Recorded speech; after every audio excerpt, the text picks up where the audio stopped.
We worship a God that suffered. In his perfection, he suffered to take away the sins, and in one swoop, Jesus became the greatest redemption story of all time.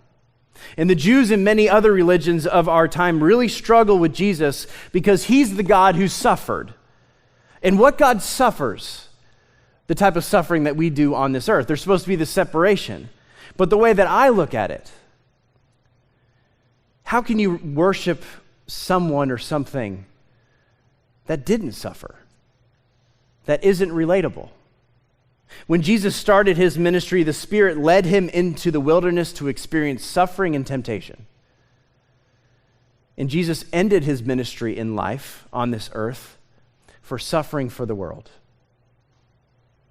But it is through that suffering of the cross that he redeemed the entire world. Look, pain is not glamorous. Pain will happen again and again and again. And honestly, the one of the more difficult parts, you are going to be reminded of your pain over and over and over again. But the question you need to ask yourself, will my pain and suffering close me off, or will it open me up? Am I going to allow it to make me less or make me more? What pain wants to do, it wants to isolate you. It wants to make you mad. But it is your pain that is the avenue that you relate to others, and it is the avenue that others love you. It is through the hardship of money and the pain and suffering of money that you relate to the poor. It is through having an illness like cancer or other things or treatments that when other people go through those illnesses, you can look upon them with compassion